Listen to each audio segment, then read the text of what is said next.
Grifols, we've pioneered the research of blood and the therapeutic properties of plasma since 1909. Thanks to donors, we develop plasma-derived medicines that help millions of patients globally. We also offer a comprehensive portfolio of solutions designed to enhance transfusional safety, as well as tools and services that help healthcare professionals efficiently deliver expert medical care.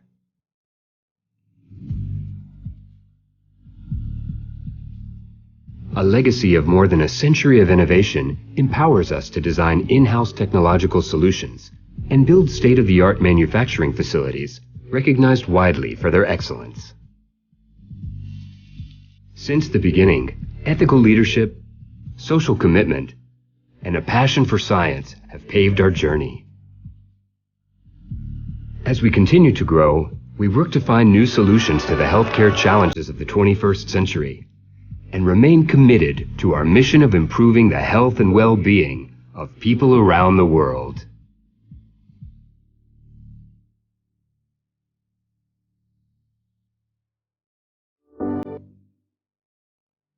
At Grifols, we've pioneered the research of blood and the therapeutic properties of plasma since 1909. Thanks to donors, we develop plasma-derived medicines that help millions of patients globally. We also offer a comprehensive portfolio of solutions designed to enhance transfusional safety, as well as tools and services that help healthcare professionals efficiently deliver expert medical care.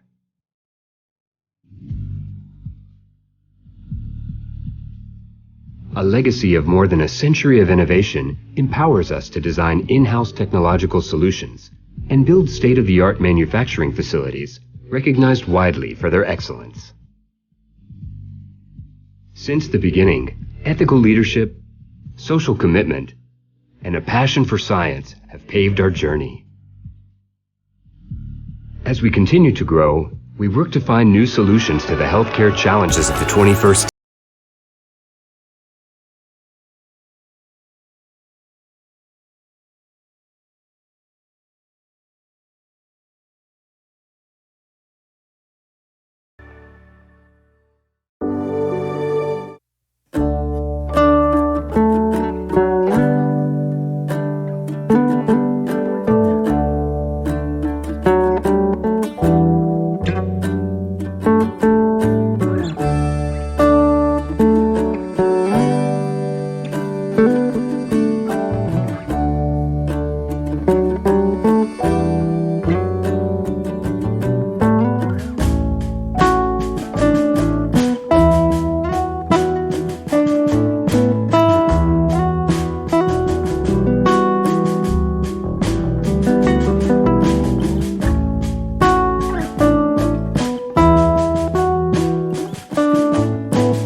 solutions to the healthcare challenges of the 21st century and remain committed to our mission of improving the health and well-being of people around the world.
At Grifols, we've pioneered the research of blood and the therapeutic properties of plasma since 1909.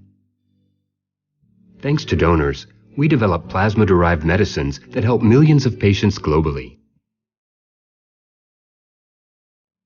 We also offer a comprehensive portfolio of solutions designed to enhance transfusional safety, as well as tools and services that help healthcare professionals efficiently deliver expert medical care.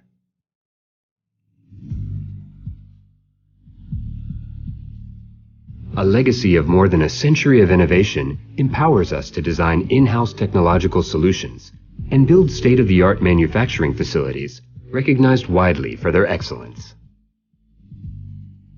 Since the beginning, ethical leadership, social commitment, and a passion for science have paved our journey. As we continue to grow, we work to find new solutions to the healthcare challenges of the 21st century and remain committed to our mission of improving the health and well-being of people around the world.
Grifols, we've pioneered the research of blood and the therapeutic properties of plasma since 1909. Thanks to donors, we develop plasma-derived medicines that help millions of patients globally. We also offer a comprehensive portfolio of solutions designed to enhance transfusional safety, as well as tools and services that help healthcare professionals efficiently deliver expert medical care.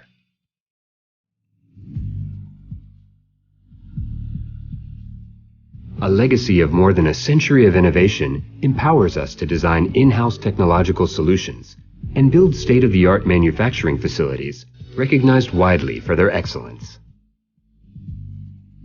Since the beginning, ethical leadership, social commitment, and a passion for science have paved our journey. As we continue to grow, we work to find new solutions to the healthcare challenges of the 21st century and remain committed to our mission of improving the health and well-being of people around the world.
Sir, please go on. Good evening, friends. 45th Annual Conference of Mumbai Hematology Group. Today is day 5 of this satellite symposium. The main conference begins tomorrow morning at 10 o'clock. These episodes have been managed very aptly by Mice Ideas, and I am thankful to them. Today, our sponsors are Pfizer, Intas, and Grifols.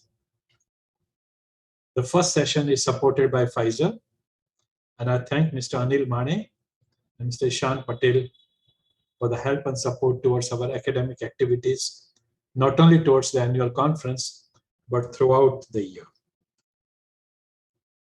The first part of it is a panel discussion on isavuconazole, all that a hematologist and medical oncologist should know. Moderator for this is Dr. Biju George, who is Professor, Department of Clinical Hematology at CMC Vellore.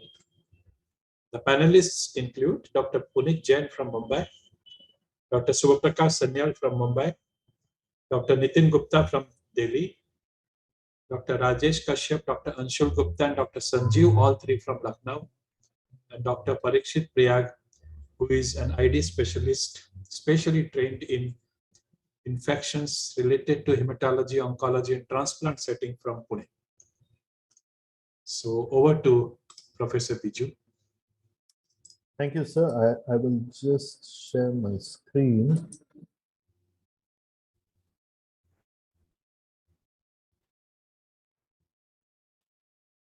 Is my screen visible to all? Yes, Biju. Okay. So I would like to thank the panels. I would like just to check if everybody is around. Dr. Puneet, you are there? Yes, sir. Hi, sir. Hi. Dr. Sanyal? It's not yet joined. Nitin, you're there. Dr. Rajesh Kashyap? Okay. Dr. Anshul is there. Yeah. Good evening, sir. Good evening. Sanjeev, is he there? No. And Parikshit, yes, is there. Okay. So our idea, I mean, my main idea of putting up a case is just to sort of generate discussion. There are guidelines which are put up for the management of fungal infection. Sometimes practicality makes us forget guidelines, and we have our own ways of how we manage fungal infections. Now, there are newer drugs, and so it's important that we discuss how we use these new drugs. So I'll start with this case scenario. This is a 23-year-old male diagnosed to have acute myeloid leukemia.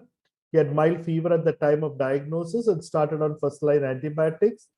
And after the first line had effervescence of fever, so we decided to proceed with standard 7-3 induction. Because of the fever and the fact that we were going to start a standard 7-3, we did an HRCT at diagnosis, which showed no evidence of fungal infection. So I think we'll start with the first question. Puneet, to you.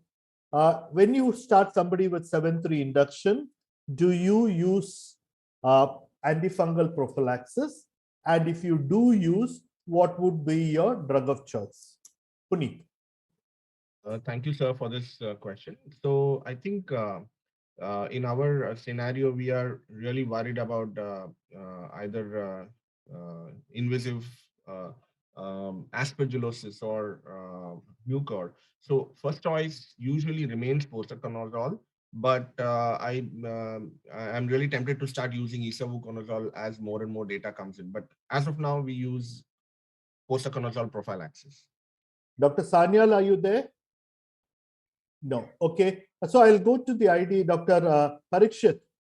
As an ID specialist, with the range of antifungal drugs that are available, if we decided to use antifungal prophylaxis in somebody with AML, what would be your drug of choice? Yes, sir. So anytime you're when we are trying to use antifungal prophylaxis in the hematology settings, two important questions. What is it that we are trying to cover? So do we need just candida prophylaxis or do we need mold active prophylaxis? So this is a scenario for mold active prophylaxis. And then the question comes, which agent? So as far as the data is concerned, the data is stronger with posaconazole. But as Puneet mentioned, there is emerging data with isavuconazole. So as of now, as he mentioned, we are sticking to posaconazole in someone who is undergoing 7+3 induction. Yeah. So I think based upon whatever data is available, I think posaconazole still remains the drug of choice. But I agree that isavuconazole, there's more and more data coming out, and so people are looking at using isavuconazole. So we started this patient on had 7-3. On day 9, developed fever. Initially, we started with cephalosporin sulbactam, then went on to meropenem amikacin, persistent fever. So colistin, teicoplanin would be added.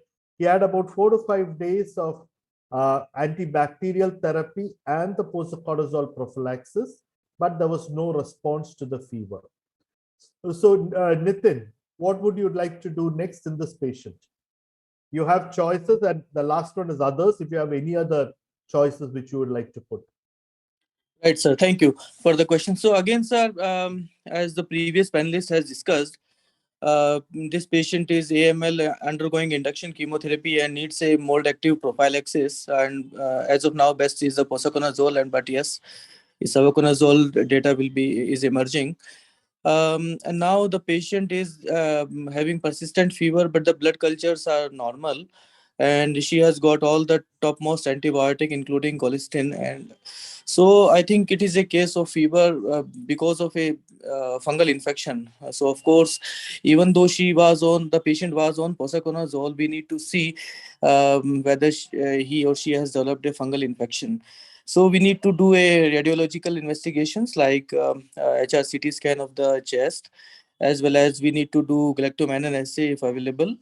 And again, need to of course we need to change the antifungal from posaconazole to now another therapy if I will like to choose like a amphotericin kind of agent now. So Nitin, I would like to interrupt you and ask you, would you do all these simultaneously, or would you do the HRCT, then based upon the HRCT decide whether to change the galactomannan or change the antifungals?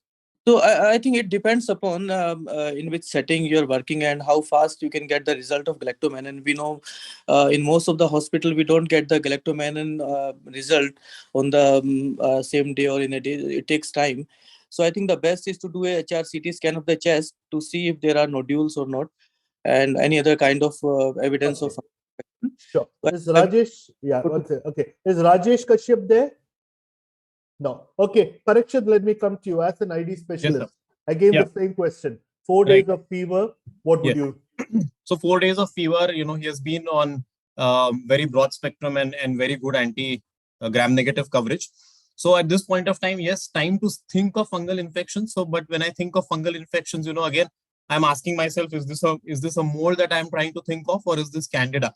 Now, if you do, usually I don't do a galactomannan before a CT chest, because a galactomannan is supposed to be a marker of invasive pulmonary aspergillosis, which will not hide on a CT scan. So if the CT scan is actually showing a mold, then the next step would be to try and ask myself, is it mucor, is it aspergillus, is it fusarium, is it pseudosporium? That is when my galactomannan aspergillus PCR will come into play. If my CT chest is negative, then I actually prefer doing a beta D glucan, because then I'm also considering invasive candidiasis in this setting. So say a CT chest for sure before doing a galactomannan. Okay. So we actually did an HRCT that looked normal. So we also did not send galactomannan in that. We just continued the antibiotics.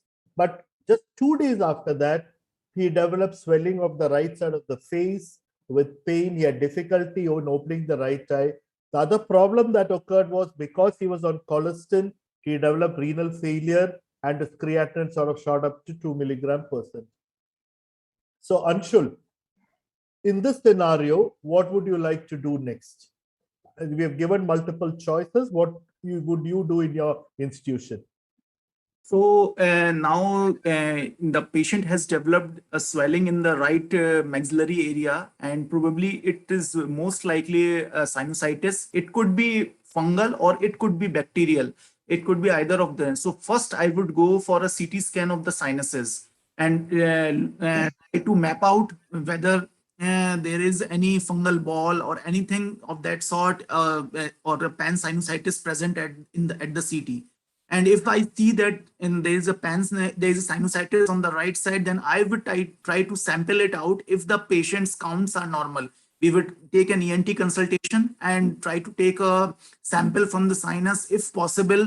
If the patient is hemodynamically stable and is not bleeding profusely, because these patients do bleed very profusely, and it becomes technically challenging for the ENT surgeon also. Okay. I would empirically add a antifungal thereafter. Okay, so let me come to you, Anshul. So we were in the process of getting our CT scan of the sinuses done and getting an ENT review to see. So Parikshit, let me ask you, in this scenario, would you just sort of blindly add another antifungal, or would you try and see whether you can get some sort of tissue before you decide to change? the imaging for sure before, I would go for an imaging study first. If there are any signs of invasion, especially, on that imaging study, if there is, sort of discontinuation in the walls of the sinuses, or if there are any signs of early bone erosion or invasion in that sort of an imaging study, then definitely adding empiric antifungal therapy, because, adding empiric antifungal therapy all depends on the clinical setting and the clinical picture. Now, the setting is ripe for this, because this is a patient, who is AML induction therapy, now is developing, sinus swelling and clinical pictures of a sinusitis. So if there is invasion, then definitely when you suspect mucor or when you suspect an invasive fungal sinusitis, you don't wait for, confirmation. That is the time to treat it. So imaging study, and then if I have suspicion, immediately go for amphotericin. I would probably stop colistin at this point of time, because I want to save some room for nephrotoxicity with amphotericin, because again, before I know what species it is, before I know what is going on, I will not go for an azole upfront. So I know that if this patient has invasive sinusitis, I'm going to go for amphotericin. So stop colistin, get an imaging at this point of time. So this showed completely opacified sinuses. The problem was that at the time we saw this, he's sitting with a white cell count of 200. He's sitting with platelets of 5,000. And hemoglobin of 7.3. He's still not recovered. He was roughly about day 18, 19, roughly about 5 to 7 days more for recovery from the neutropenia. So when you see a sinus like a CT like this, what would be your suggestions, Parikshit? So, sir, definitely very likely to be invasive fungal sinusitis. Again, when you talk of invasive fungal sinusitis, in this setting, it is more likely to be mucor than aspergillus. Aspergillus can invade, but, the propensity is less. Just as you would say, when you would see an invasive pulmonary picture, if it's not classic, your chances of it being aspergillus would be more than mucor. So in this sort of a setting, mucor would definitely be more likely. Again, when you suspect mucor, you don't wait for confirmation. So you start, empirically treating it. In this patient, getting a FES is going to be difficult because of the platelet counts. Again, if you just do a nasoendoscopy, you may not get the kind of sample that you're looking for, because unless we enter the sinuses and that's an invasive surgery, we are not going to get a good yield. So definitely I would start on amphotericin. When I think of mucormycosis, mucormycosis is not one agent. So when I think of mucor, I'm thinking of many different species like Rhizopus, mucor, Cunningham-ella, Absidia, Listhymia, and so on. So if you look at all these species, then overall, as far as evidence is concerned, as far as efficacy is concerned, and as far as MICs for individual species are concerned, amphotericin definitely outweighs azole therapy, although there is some evidence for non-inferiority with isavuconazole, but we are still not at that stage wherein we can contemplate using azole therapy upfront. So definitely when I think of mucormycosis, amphotericin would be the way to go about it. Okay. Dr. Sanyal has joined us. So Dr. Sanyal, what would you do? You got a patient, AML chemotherapy, counts are very low, has got fungal sinusitis, has been on posaconazole prophylaxis. What would you do in your practice? So, sir, as you know, as you discussed rightly, that tissue diagnosis is extremely important, but to get a tissue diagnosis is a real challenge with a WBC count of 200 and platelet count of 5,000. But when we're suspecting about a fungal sinusitis, one thing is very clear, that unless or until we don't able to decrease the load of the fungal element, the overall control of the disease is very difficult. So I just try to stabilize the patient a little bit. I am okay to add the empirical liposomal amphotericin B here and wait to little bit stabilize the patient and get some amount of biopsy and then possible the debridement to be planned. Okay. Puneet, let me ask you, you put up your hand. Would you, this patient has got a creat of 2 milligrams. So would you add empirical liposomal ampho here? And if so, what dose? You asked me the most difficult question. So, so my choice obviously would be in a situation where you have a creatinine of 2, but if it's adding liposomal amphotericin, I would still be tempted to add. Now, there is no easy solution. I will have to take my permission of the nephrologist, but yes, I mean, you have to be very careful with the creat of 2, but liposomal amphotericin will be better than conventional amphotericin. So I'm still tempted to use some amount of amphotericin. In fact, I would want to consider when you the option E also, whether there is any choice for a granulocyte infusions at this point of time, though we have 4 or 5 days for neutropenia. Yeah, sure. You want to reduce the period of neutropenia, you want to reduce granulocytes. That is something we also actually do quite a bit, especially when you got a time to go forward. It's 5-10 days more, and you got bad invasive fungal disease. We would use that. So what we actually did was we knew debridement was not possible. We called in ENT. They did some amount of little bit of scrapings and a small biopsy, and we found it was zygomycete. So once we get this, and I will come to Nitin, what would you like to do? So you know that it is mucor there. This patient has got a creat of sitting at 2 mg%. So what would you like to do now? So the options here will be full debridement under platelet cover plus antifungal, give liposomal amphotericin, 3 mg isavuconazole. So again, as we have a mucor infection and which needs debridement, but again, as of now, his platelet counts are very low, and patient is still neutropenic. I would need to defer it for some time, and I will like to wait for the blood counts to improve a bit. I will probably put a double antifungal as you have suggested, liposomal amphotericin as well as isavuconazole. So again, we don't have much data as of now, but again, I think that will be my option here. Okay, so let me come to the ID specialist, Parikshit. Unfortunately, you are the only ID specialist here, so you get a lot of questions. So, My pleasure. When you have a scenario like this where they are platelet refractory, we cannot do debridement. Is the choice of doing a dual antifungal reasonably justified?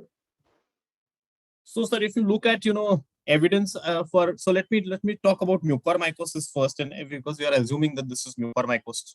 So, if you look at dual therapy for mucormycosis, then there is not a lot of evidence. In fact, there is a concern for potential antagonism when you use amphotericin plus azole, especially amphotericin plus POSA, because azole is going to stop the cell membrane from being formed, and that is going to be the site of action or target of amphotericin.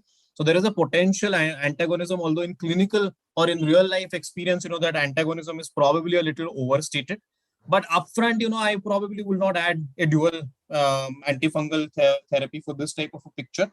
Again, if you ask me with a creatinine of 2, I would definitely want to give this patient the best antifungal. So doing other things that can minimize this toxicity. So stopping colistin, making sure that, the pre-volume or pre-amphotericin volume is more. So, a lot of times we give 500 ml of saline before and after, but these are the kind of situations in which I actually go for 750 or 1 liter of normal saline before an ampho infusion, because saturating the sodium receptors before giving ampho would be terribly important. If needed, you can also go for slower infusions of amphotericin. So doing everything to make sure that the kidneys stay afloat and it gives me room to give him amphotericin, I would do all of that. Definitely not give him a suboptimal dose of amphotericin. So my good standard 5 milligrams per kg bare minimum dose for mucor, and doing everything else that I can do to make sure that the kidneys keep floating. Okay, so we were a bit of a chicken, so we decided that we would give isavuconazole alone. I mean, unfortunately, our past experience has been that when we give the liposomal amphotericin on somebody who's already got a creat, it just takes off. So we decided we will give isavuconazole. We have stopped the colistin, so we were hoping that their creatinine would actually improve, which means that then you could subsequently go on to doing the adding on the liposomal ampho. So Anshul, let me ask this question. So we've started antifungal therapy, whatever it is. When would you reassess? So we expect that in a week's time that the blood counts would have recovered with normalization of the marrow. But in terms of the antifungal, when would you actually assess and decide on how long the antifungal should go on? So one of the important pillars of mucormycosis management is the surgical debridement. So if the counts have recovered, I would be continuing with the antifungal, preferably as you told that isavuconazole would be my first choice in case of renal failure, along with granulocyte during the neutropenic phase. When the counts recover, I will refer the patient to a surgeon for a full debridement of the maxillary sinus and will continue with the antifungals for a minimum of 12 weeks. As far as the interim evaluation is concerned, because I would definitely like to take into account the clinical picture of the patient also, whether he is still running fever, he is having other symptoms, and would get a CT of the paranasal sinuses done maybe at 4 to 6 weeks or interval after giving an antifungal. But the duration of therapy would be 12 weeks. What about you, Dr. Sanyal? Yeah, so I agree with that idea about that, because surgical debridement is a must here when the count's recovered. Antifungal to be given the full doses for the full duration, because otherwise the other issues like next consolidation phase, and if the patient goes for allotransplant, is a bit difficult challenge. So full dose of the full duration and a dose of the antifungal along with the debridement, yes. So we actually, what we did was in a week's time when this recovered, we actually put him on dual therapy, and then by then the counts had fully recovered, the creatinine had normalized. So then we asked the surgeons actually to go ahead with the debridement, and then we gave 4 weeks of liposomal ampho, and then we just continued isavuconazole alone for the rest of the period. So this is the MSG criteria in terms of how we would treat. And so it is basically liposomal ampho and isavuconazole, which are the drugs of choice. But I think the most important in this to remember is debridement is still probably the most important thing, if possible, in somebody with mucormycosis. So let me ask this question to Parikshit. Now, if this patient went for a transplant, so it actually became a little bit easier in terms of what to do with antifungals. But if we had a situation where we decided patient was not having transplant and patient was just going with 3 more cycles of high dose cytosine consolidation, then how would you give the antifungals? Yes. So basically we are considering secondary prophylaxis or prolonged maintenance therapy for these type of patients. For that, the data for aspergillus is a bit stronger. So for example, if someone has invasive pulmonary aspergillosis, next time the guidelines suggest that next time he's going to be on any sort of chemotherapy which is going to be myeloablative, or he's going to have neutropenia for 2 weeks, you would definitely consider secondary prophylaxis. The data on mucor is I wouldn't say it's not strong. The quantity of data is less on mucormycosis. So again, but intuitively and rationally speaking, this is the same kind of practice that we follow for mucormycosis as well. Anytime the patient is supposed to be neutropenic for at least 2 weeks, that would be the time to consider a suppressive therapy or a secondary prophylaxis. Now for that, you practically have only 2 choices: posaconazole and isavuconazole. Again, ISA is not very well studied in the setting of secondary prophylaxis. If I did have access to what species he had first time and what were the MICs, I would use that information. If not, then POSA or ISA would be the choices.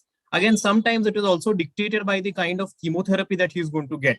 So for example, if he's going to get something like fludarabine, cytarabine, then I'm not too concerned about some of the other effects like hepatotoxicities. But I will also consider interactions, hepatotoxicities, QT prolongation, and all these factors would go into making a decision as to choosing isavuconazole over POSA. Okay, so we'll just have a small discussion with regard to isavuconazole. So Puneet is off. So Nitin, let me ask you, what would be the indications? Puneet, I'll come back to you, where you would consider using isavuconazole in your practice. Nitin. Biju, you have 5 minutes to wind up. Huh? Yes, sir. Yes, sir. We will do that. Sir, what I think is for me, actually, we are more comfortable as of now for treatment of mucor to start with the amphotericin B rather than starting them with isavuconazole. But the practice may change in future with the recent publication of the data. And then comes the issue that because, of course, mucor will need a prolonged treatment. So maybe I would transfer the patient to the isavuconazole from amphotericin B. So initial maybe 2 weeks to 4 weeks of therapy with amphotericin, and then they will be on prolonged therapy with isavuconazole. Okay. And the other indication in my practice will be the patients who have kind of high creatinine, so the impaired renal function patients. Puneet? Sir, where all I would agree. Yeah, no, I think my only concern is what I have seen with my colleagues here. I have an ID colleague here, Dr. Lakshman. We have used isaconazole. I think there is a new phase 2 trial that has come, a prospective randomized control trial that has come in for use of isaconazole in as a primary prophylaxis. So that is from MD Anderson, just recently published. So that is one indication as a prophylaxis that it can be used based on its safety data. But of course, in an Indian setup, that adds to the cost. We're adding 1.5 lakh cost to the the overall treatment. So that is definitely used. In addition, it has good safety data, so it can be used in renal function dysfunction. But liver, I believe there are some reports where isavuconazole has caused some hepatic dysfunction. But renal failure, I believe it can be used. So and third is in combination with amphotericin B in like mucor or zygomyces. You use 5 milligram per kg amphotericin B with isavuconazole. So let me go to Dr. Sanyal. Have you used isavuconazole either in the setting of renal failure or liver dysfunction? Yes, sir. We already used 3 patients with Dr. Kirti Savnis in my ID physician. I'm very blessed to have with us.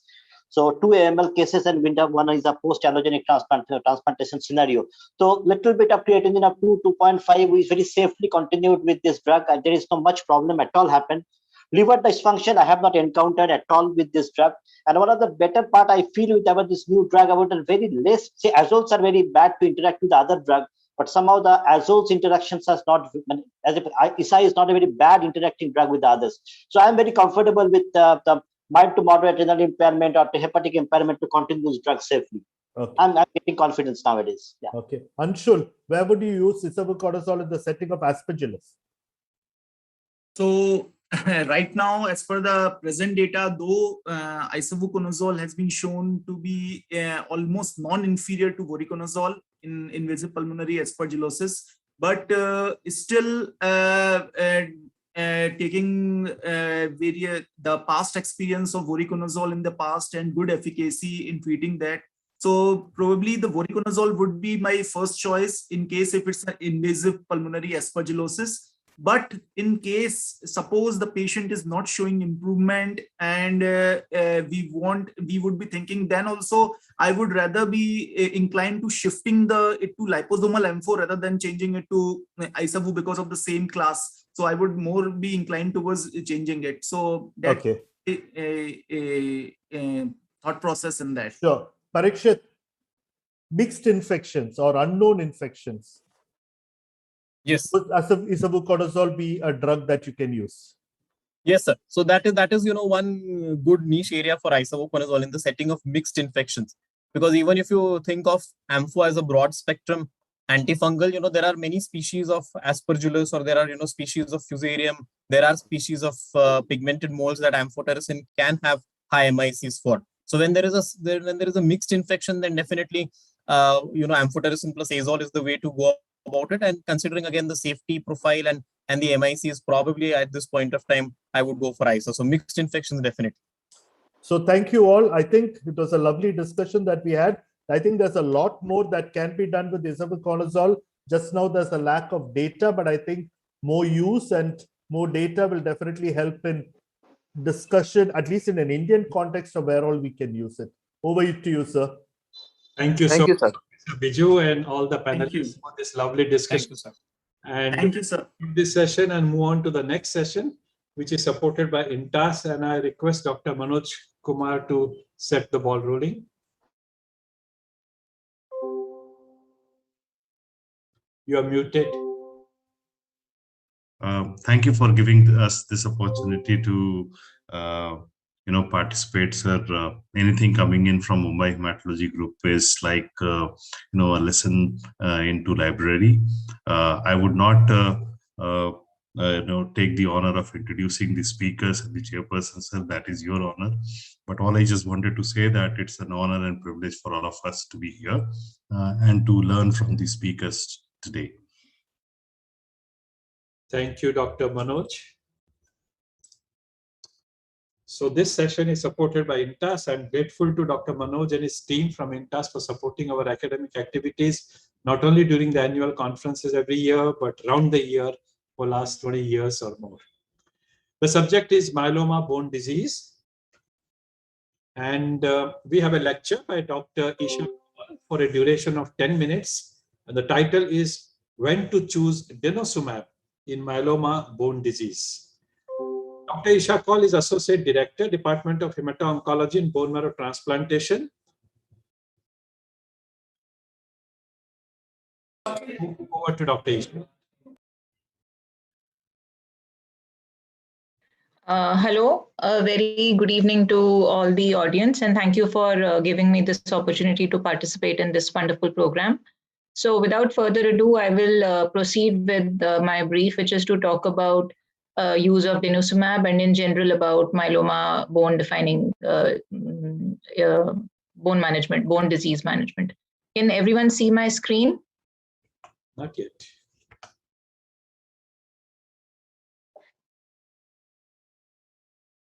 It should be. I am supposed to be sharing. Can't see it. Yes. Is it visible now? Yes. Okay. So just as a quick background about denosumab. So denosumab is basically a human monoclonal antibody. It's a rank ligand inhibitor, which principally works at the level of osteoclasts and prevents bone resorption.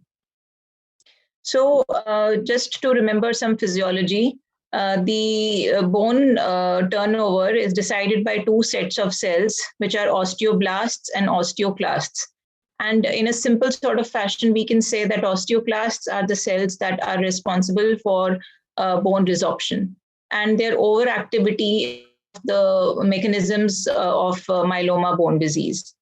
The osteoclasts are increasingly activated in patients of multiple myeloma, and that is the level at which denosumab binds, and it prevents the downstream activation of rank ligand related bone resorption.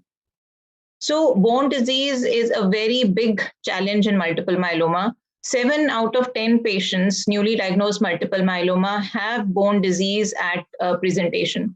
So in fact, of all the CRAP criteria, the one that is most universally expressed is bone disease. And a lot of these patients actually also experience pathological fractures. And it's very unfortunate to see a patient with multiple myeloma with a spinal fracture or some femur fracture that leads to immobility and they become bedbound. And even if you are able to achieve serological response and organ response in other ways, if the bone disease is not handled specifically, the morbidity associated with that can significantly contribute to both the survival and quality of life of these patients. So there is this new term, skeletal related events, which has been used in studies to specifically study bone disease in multiple myeloma. There are various ways in which bone disease can be tackled. So primary myeloma-directed therapy is obviously the cornerstone. So you have to get the underlying myeloma plasma cells in control. So that is where bortezomib, steroids, lenalidomide, all those agents come in. Additionally, radiation can sometimes be helpful, mostly to alleviate pain, and sometimes it has some role in healing of pathological fractures. But I think that usually that role is limited. If somebody has a cord compression or that in those situations, surgery is warranted. So we talked about radiation, surgery, and cord compression as different modalities that can be used. So traditionally, for a number of years, we've been using bisphosphonates in the management of the bony part of multiple myeloma. Denosumab, of course, has been around for a number of years. It has been around mostly in the setting of bone mets from solid malignancies, most commonly breast and lung. So in that space, it has been around for a number of years. There were some studies of denosumab a number of years ago, but for some reason it didn't take off. And then it was studied with sort of revised criteria more recently, and the results were more promising, which led to its approval for bone disease in multiple myeloma, in addition to the indication for which it was already being widely used, which was management of metastatic disease for solid malignancies. So we're going to talk about this phase 3 trial, in which was a head-to-head randomized comparison between zoledronic acid and denosumab. So this is a very, very big study. As you can see, the number of patients enrolled was 1,718, randomized between 2 arms. Denosumab, the dosing which was used was 120 milligrams subcut every 4 weeks, and zoledronic acid was used in the standard setting of 4 milligrams every 4 weeks. And so in both arms, there was a placebo IV or subcutaneous to keep it time to first on study skeletal related event. So skeletal related event could be the evidence of a pathological fracture or necessitating any surgery. So those were skeletal related events.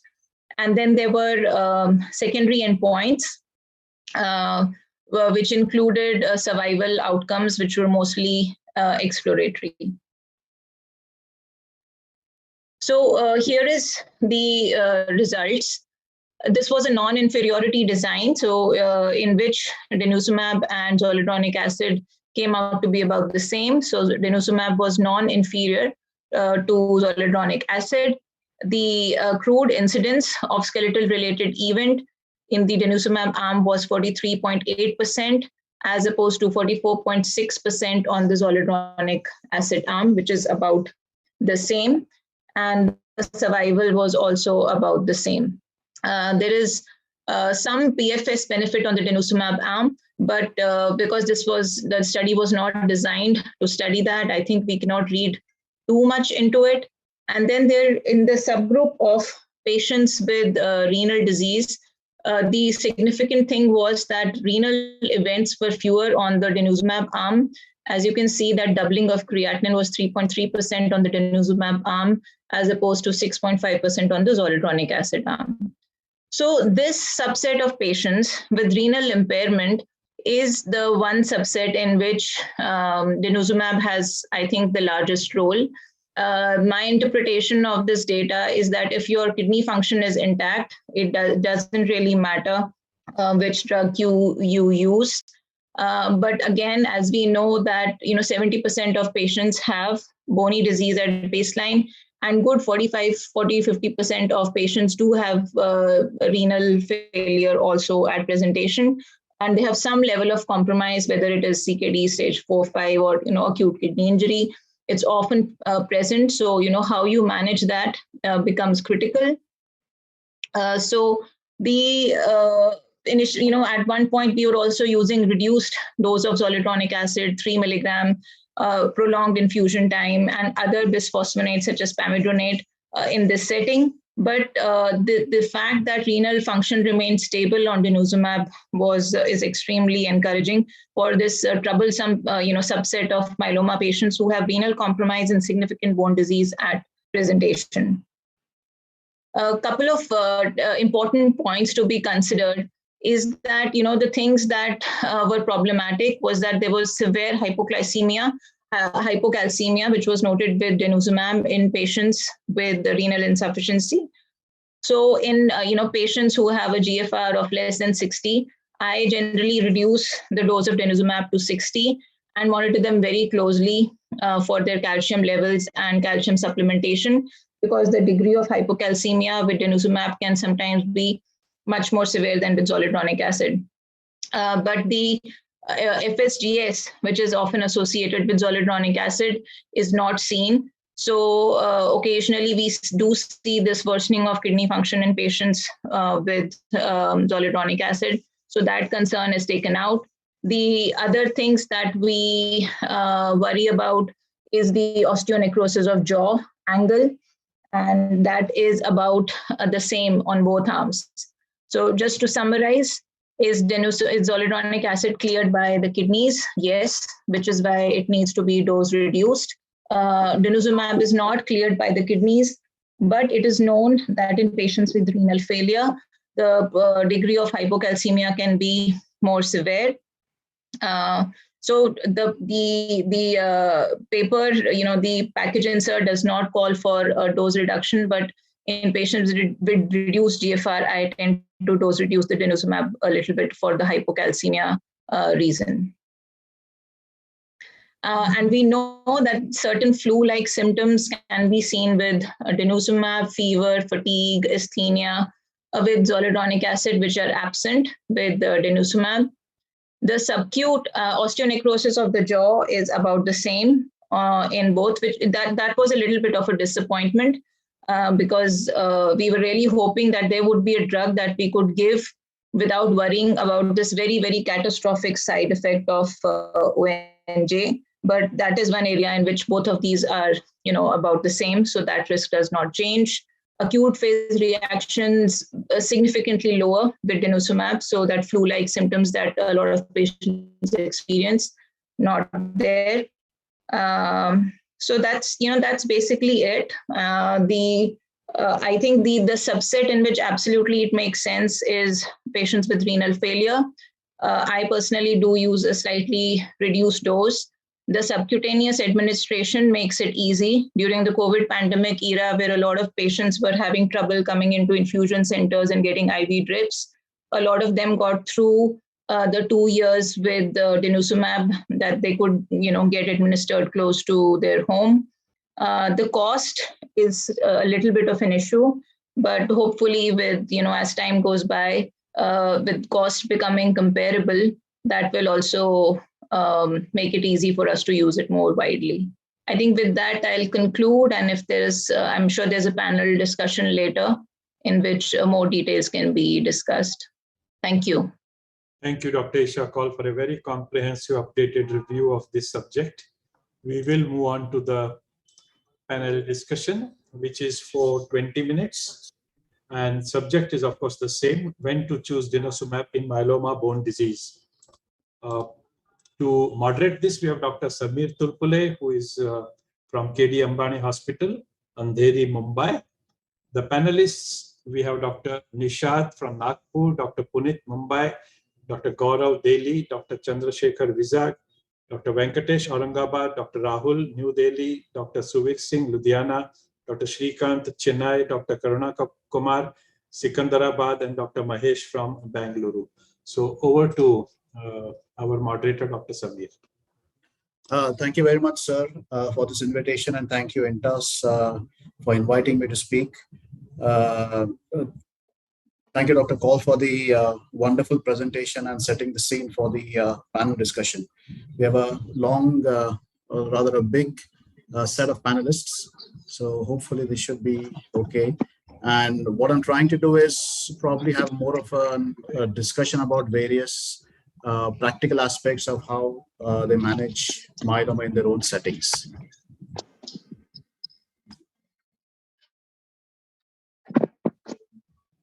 So is my screen visible? Yes. Excellent. So as Sir said, the topic is when to choose denosumab in myeloma bone disease. And trying to scroll. Yeah. So just a background, we know that the multiple myeloma complications commonly involve bones and kidneys. Bone lesions are present in about 90% of myeloma patients in some studies. Renal dysfunction can affect up to 50% of patients. Now, RANKL is a key enzyme involved in the osteoclast formation, survival, and function. And osteoclast-mediated osteolysis associated with increased morbidity and mortality and skeletal-related events. And denosumab is a humanized monoclonal antibody targeting the RANKL, inhibiting osteoclast formation, survival, and activation. However, unlike bisphosphonates, denosumab does not need to be dose adjusted based on renal function. So I've got a little cartoon here. So when I had this topic, I thought I must refresh my memory of how things are and what myeloma bone disease actually is. So I'm just going to go through it for quickly a minute or so. So what we have is essentially three cell types. First, we have got the bone marrow stromal cells. We have got the myeloma cells, and we have got the osteoclast precursors. Now, all of these produce a lot of cytokines, as you can see, IL-11, TNF, CCL3. All of these sort of stimulate the osteoclast precursors. Then you've got these ligands, which are on top of these myeloma cells. You've got jagged, you've got notch. And what jagged does is, jagged goes and combines with the notch. They've got myeloma notch and jagged in the stroma cells, and they cause cell-to-cell adhesion, similar to VLA4 and the VICAM1. So once this adhesion happens, you get production of the rankel. Now, these rankel are now expressed on the bone marrow stromal cells as well as the myeloma cells. Now, one of the natural decoys of rankel is OPG. Now, this OPG is basically taken up by the syndecan-1 on the myeloma cells. So the natural inhibitor of the rank is taken up by the myeloma cells. And as a result, because there is rank expression and the rankel on the myeloma cells, there is more activation of the osteoclast, giving rise to bone resorption. In the same token, there is inhibition of the osteoblastic activity. So clearly there is a dysregulation of the bone homeostasis, giving rise to all the osteolytic lesions that we see in myeloma. We have seen that the denosumab then binds to the rankel and therefore reducing the effect of the osteoclastic activity, osteoclastic function, and reduced survival of the osteoclasts. Now, what I want to ask the panelists, I know we have a lot, is what do they use in their normal practice? Do they prefer denosumab or do they prefer zoledronic acid? Would they change their medication or the bone agent depending on the age, or any specific priority as to what they would use in their own practice? Anybody could start. Maybe Punit can start. Sorry, 1 minute. I just lost your question. Can you just repeat the last question? Yeah, hi. So my question really is that in your own practice settings, do you have a preference for one or the other, denosumab and zoledronate? And if you do have so, are there any specific reasons for that? So personally, I have used denosumab only in one patient. That too, his creatinine was on the higher side, and that was the only reason I had considered denosumab. But overall, my preference remains zoledronic acid that I use in most of my patients. Right. Okay. Anyone else? Samir, if I could comment. Yes, please. So anybody with renal dysfunction gets denosumab. People who are upfront myeloma or relapsed myeloma with intact renal functions, both options are open as long as they are on active treatment. People on maintenance phase, where they are at home mostly, or either on subcutaneous bortezomib or on oral lenalidomide, pomalidomide maintenance, then subcutaneous denosumab is preferred there, basically to avoid the hospital, especially in the recent pandemic. These are the three basic ways that we decide at our center how to use one. Yeah.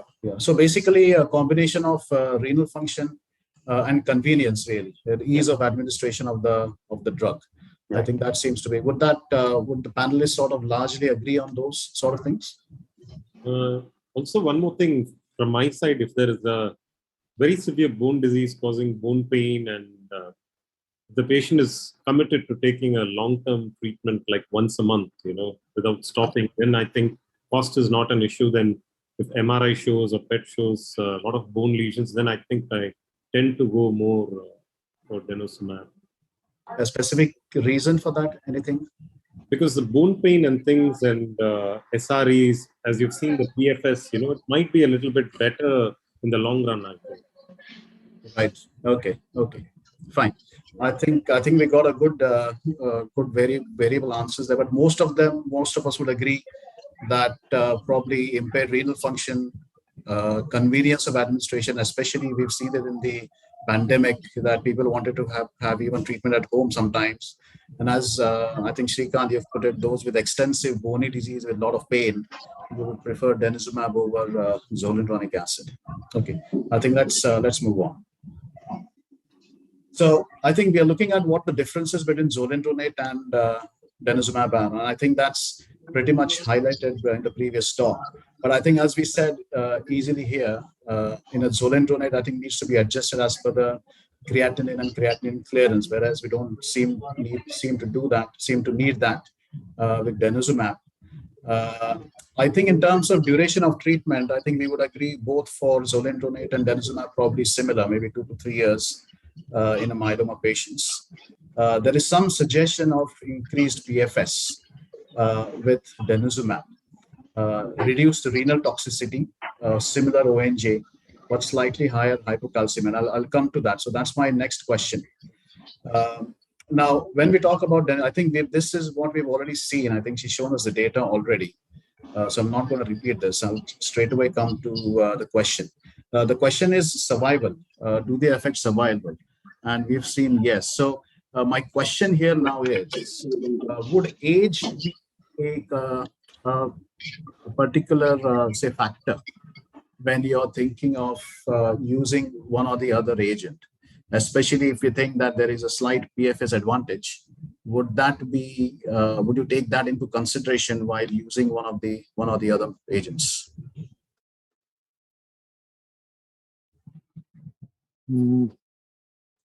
Anyone. It's open for discussion, really. Hi, Samir. Venkatesh here. Yes, so Venkatesh. I was actually intrigued by the data that showed that rebound, issues may happen with denosumab, and Absolutely. also that Absolutely. there is and there is no stop date over there. So I think one problem would still be of concern to me when I decide to start denosumab. But of course, again, there is another probably way of bypassing that by giving it every 6 months. So your question about the age, that will be the main thing, because the longevity of denosumab administration will probably also have to be factored in before we decide. Correct. I think that's one way of looking at it is quite important as well, because there seem to be some PFS benefit here in that initial trial, and therefore the question was that if you have a younger patient whom you're going to take for a transplant, and obviously you want them to have a better survival, would you then one prefer denosumab over zoledronic acid? But again, as you put it again, there's an effect of denosumab, a sort of rebound. If there's no finite duration, I think one of the data or one of the things that they're mentioning is to use zoledronic acid for 6 months after stopping denosumab, like a one-off thing to prevent or to reduce the rebound phenomena. But I think let's carry on. So I think we've looked at this already. I think we've seen this slide where there is a slight PFS benefit for denosumab. What about renal and hypocalcemia? Now, in your own practice, what about hypocalcemia? Have you seen hypocalcemia commonly, or is there any patient population that you think are particularly susceptible for hypocalcemia? Maybe, anyway, if you're using denosumab or if you're using zoledronate. Hi, Samir, Nishad here. Yes, hi, Nishad. Yeah. So I've been using denosumab in quite some time, especially in patients with renal dysfunction. Yeah. So there is a definite risk of hypocalcemia. I have personally experienced it, and especially patients who are not on vitamin D and calcium supplements do have hypocalcemia. And as Madam said, I do reduce the dose of denosumab to 60 milligrams subcutaneous every 4 weeks if there is persistent hypocalcemia. Yes, I was coming to that point exactly. My follow-on question was dosing, which you already mentioned. Rest of the panelists, their own experiences in terms of hypocalcemia, particularly any of the agents. And we have noticed hypocalcemia in zoledronic acid quite often, and is usually with associated with vitamin D deficiency. So once we replace vitamin D, we usually take care of the hypocalcemia. Of course, it can be symptomatic. Not used on denosumab so far in my practice. So I don't have experience in that regard. Samir, we used to use zoledronate a lot, and now we use denosumab a lot. I would admit that I have not appreciated a difference in incidence of hypocalcemia in either arm. Again, that there may be a recall bias, but I do not appreciate that. In terms of dosing for patients who actually get hypocalcemia, we have not been reducing the dose, but we have been increasing the interval between the doses. Just for one simple reason that we do not know if lesser doses are effective or not. Earlier, we used to use lesser dose pamidronate when this was not available in patients who had renal dysfunction. But again, that was an arbitrary dose reduction at that time. Shrikant, your experience? I've used 120, but I've had actually patients with significant hypocalcemia, but they have been asymptomatic. But I've always started both the vitamin D and calcium. Sometimes I've had patients going to 6.9 or 7.2, but they have picked up actually. But as I said, sometimes I would just delay it by another week or so. But I've been managing it so far. Right. Okay. Dr. Mahesh, anything from I your agree side? with whatever Dr. Shrikant said. Basically, the patients with renal derangements, they are more prone for hypocalcemia. So you've got to be very watchful. Sure. A lot of patients had hypocalcemia with both zoledronic acid and as well as denosumab, but most of them were asymptomatic. But you got to monitor. You can't wait till the patient goes into a symptomatic phase. You got to monitor calcium levels. I feel that we have done 25-hydroxy vitamin D levels for most of the patients who develop these asymptomatic hypocalcemias, and almost like it turns out that 90% of the patients have deficient 25-hydroxy vitamin D levels. So you've got to supplement 25-hydroxy vitamin D in some form, as well as give calcium supplements to most of these patients. But most of them are asymptomatic hypocalcemic patients. What we usually tend to do is maybe skip a dose and wait for the calcium levels to recover. And once they are into that normal range, we again reinstitute at the same dose. I don't dose reduce it. I use 120 milligrams subcutaneously only. I think that's interesting actually. So I think the take-home message probably here is make sure that the calcium and vitamin D levels are well supplemented in these patients. Probably I think that seems to be the common denominator here. In terms of dosing, I think some people are preferring 60 milligrams if they're getting hypocalcemic. I think Rahul said 120, but increasing the interval between the two. And Vahesh, I think you've said again, if they have hypocalcemic, just correct all of them, supplement them, and then go back to the standard dosing. So I think we have got a good range of answers here. Probably, I think each of that probably works in our own settings, is what probably I would say. But I think I would agree that probably sticking to the scheduled dose is probably the better. But again, we have to take it from patient to patient, individual to individual. Okay, let's go to our next slide. So I think we have looked at this as well. So I'm not going to repeat it. Essentially, take home here is in the denosumab arm, the creatinine did not double as much as that in the zoledronic arm. Slightly more hypocalcemia in the denosumab arm. So that was my question here. Next question is ONJ. Actually, I haven't spoken about ONJ. What has been your experience about ONJ? Anybody's had ONJ at all? I had one 88-year-old gentleman who also had metastatic prostatic CA. He had metastatic prostatic CA 10 years back, and later on developed to have myeloma. I was giving denosumab because he had borderline renal parameters. He developed ONJ with denosumab. Right. I had to stop it. Oh my God. Okay. So after that, once he's had the ONJ, did you think of reintroducing any of the agents? Once somebody develops ONJ, you cannot re-challenge either denosumab or. Thankfully, he did not progress to a stage when surgery was required. Yeah. Okay. Now another question. I mean, oh hi Gaurav. I didn't see Gaurav there. Hi, Dr. Okay, so, hi. So do all of you or all of us tend to do a requisite dental exam before starting any of that? Denosumab and zoledronic acid, especially in the elderlies and the young patients and things like that. Do all of you do the prerequisite dental exam before starting it? I think that is the most important prerequisite before starting either zoledronic acid or denosumab. Detailed dental evaluation and dental hygiene. You need to educate patients about the dental hygiene, not to undergo major dental procedures. Correct. They can go for dental extraction, even root canal is fine. But beyond that, they should not go for any invasive dental procedures while they are on both these osteoclast inhibitors. We need to educate them thoroughly because some of the patients may be coming from rural background where they may not be having a good hygiene.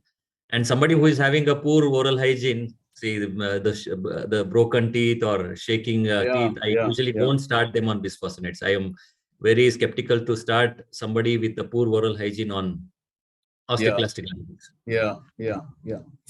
So if someone needs any dental treatment while they're halfway through the cycles, what is your general advice? Anyone?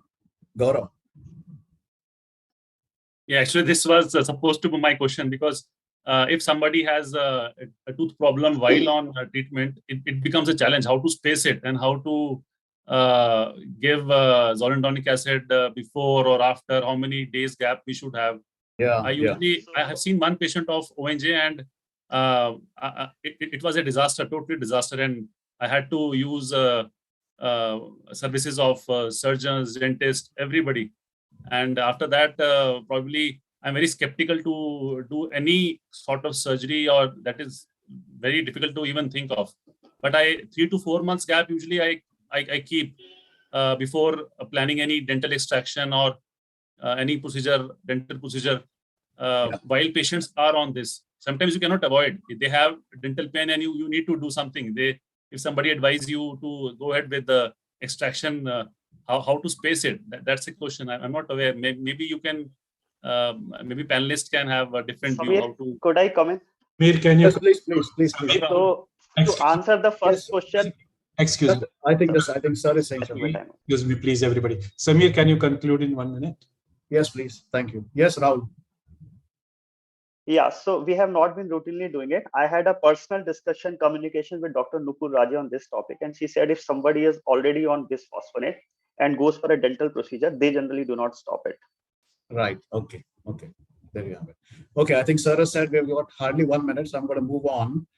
I'm not going to talk about this. Just conclude, Samir, please. Yes. Okay. So I think I'm going to stop here. I'm going to just thank everyone for their time and joining us for this panel discussion on denosumab. We had got interesting practices from, I think, across India. So I think, thank you all. Thank you very much. Thank you, Samir. Thanks, everybody. And thank you. On to the next session, which is a session supported by Grifol.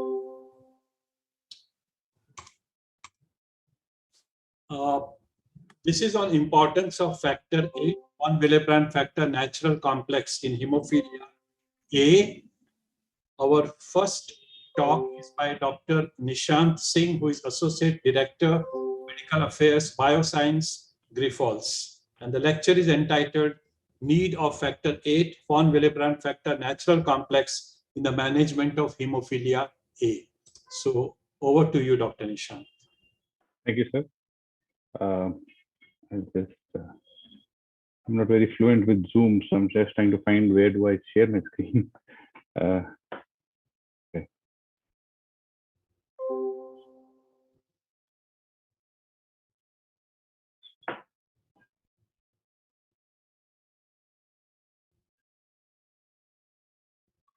It will be at the bottom, Dr. Nishant.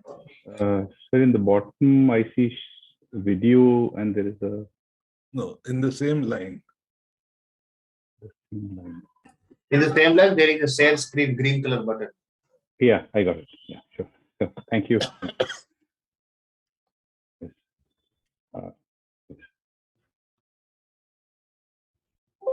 Please let me know when you see this. Yes. Yeah, yes? Make it full screen. Yeah, please go ahead. Sure. Thank you. Thank you. Good evening, everyone. I'll just keep it short because we've already slightly short on time. But I'm Dr. Nishant. I take care of medical affairs for India and South Asia. And today we've gathered to understand the importance of factor VIII natural complex in hemophilia A. And with us, we have a very experienced hematologist in Dr. Shashikant Apte. And of course, the whole of the hematology group in India and across the world know of his achievements. But I would just like to mention that I was a newbie handling hemophilia when Sir has been and has always been a stalwart in guiding people from using of cryoprecipitate when the country did not have factors to the myriad options that we have today. So thank you, sir. Thank you, Dr. Apte, for joining us, guiding us in this whole journey for the past 10 years as we've been interacting. So thank you for accepting a request for giving this important talk, actually. And I would just like to say that I would introduce with what is the need of this natural complex, factor VIII, VWF natural complex in management of hemophilia A, whereas Sir, and with his biggest experiences across, would love to talk about where this von Willebrand factor has come like a bird of phoenix in management of hemophilia A. Just to reiterate, I'm trying to explain why this von Willebrand factor VIII complex, a natural complex, is required in management of hemophilia A, and especially for a country like India. And this is where I'll be touching upon how the diagnosis is improving in the country and the importance of previously untreated patients in our country. What is the treatment status? What sort of protocols we tend to follow here in hemophilia? What is the inhibitor status of our patients? And what are the factor needs actually of our Indian patients with our cost constraints, time constraints, and other problems that we see in our country. If you can all see here, when like in 2004, the diagnosis rate in our country was just 10%. And when the National Hemophilia Registry was formed in 2009, the rate was around 11%, if we can call it. And since then, every year around 2% increase in the diagnosis of this rare disease has been happening. And as you see, in 2019, we had 23,666 patients. But it's sad to see that, as you can see on the right, in 2020, the World Federation of Hemophilia says that we have 22,594 patients. Well, the diagnosis rates has not decreased actually, but it's sad to say that some of the patients have demised and some people have fallen off the treatment grid. And that's the sad reality of our treatment status sometimes in our country, wherein the older patients, people who were diagnosed say in 2004 and 5, who never had such treatment options, have expired. If you look at the patients in India, as I mentioned, in 2019, we had 223,000 patients, and estimated prevalence is around 100,000 patients in our country. As for Dr. Ghosh, at least 2,000 new hemophilic patients are born every year. But as you can see, around 500 of them join the PUP pool, or the previously untreated patient pool, to get some sort of treatment and get registered with the Hemophilia Federation of India, which is our patient organization. As goes with the 80-20 divide in various therapies, 20% of people of our patient PWH, patient with hemophilia living in developed countries, they incur around 80% of the expenditure on hemophilia. But our developing nations basically have 80% of these patients but receive very little factors. Well, the government and the physician organizations, they've lobbied with the government to improve the treatment status, and from 60 hemophilia treatment centers, we've improved in 2018 to around 200 of them, and now the number will probably be touching around 300. And we have also seen the treatment options improving from, if I can even say, in 2004 and 5 at purely cryoprecipitate, to 2008, wherein plasma-derived factors came into the picture. 2011, the first generation recombinant factors. 2017, we had third generation, and more recently, we had emicizumab, which came as one of the arsenals for treating hemophilia. We've had more number of factors, but if you look at the protocols, still in our state hospitals, we see people with hemophilia mainly being treated by on-demand treatment or episodic therapy, wherein they are given factors when the patients bleed, they're given factors to stop the bleed. And if you look at the WFH data, basically they say that only 9% of patients less than 18 years of age are on prophylaxis. Well, the recent WFH guidelines in 2020 mention how this episodic treatment, which most of our patients are taking, should no longer be considered as a long-term treatment option. And in fact, they say that all forms of prophylaxis, even if we are going for low-dose prophylaxis, provide superior benefits than episodic or on-demand treatment. But if you look at our points of concern, basically, we also realize that the first 50 exposure days constitute the highest risk for development of inhibitors in previously untreated patients, wherein when we talk about inhibitors, these are antibodies which tend to destroy the exogenously administered factor. And the recently concluded CPIT mentioned how the incidence of these inhibitors in these PUP patients who are getting exposed to factors for the first time is much higher with recombinant factors as compared to factors with natural complex like von Willebrand factor containing factor. A few words about PTPs, as we call them, or previously treated patients. These are patients who've had more than 150 exposure days. And we consider that after 150 exposure days, a lot of global organizations consider that the risk of inhibitors is negligible.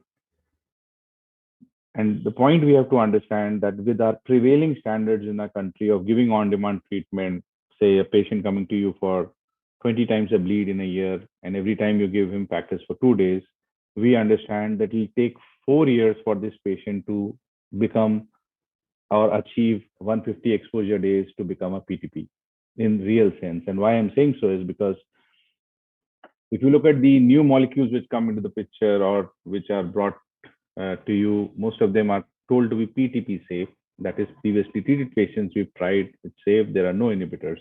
But if you look at the data on the previously untreated patients, and I'm talking about some of these more recent recombinant molecules, we realize that previously untreated patients have from 42% inhibitors to around 30%, 30 to 42% inhibitors is the range.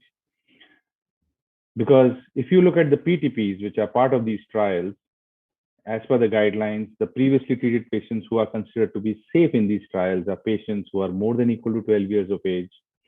And this data is, and have had more than 150 exposures. And this is the only data that they're looking at for PTPs.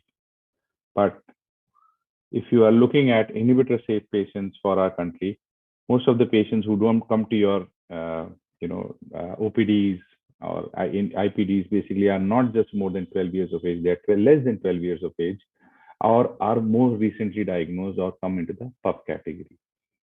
And this is where we require or there's a need of this inhibitor safe factor.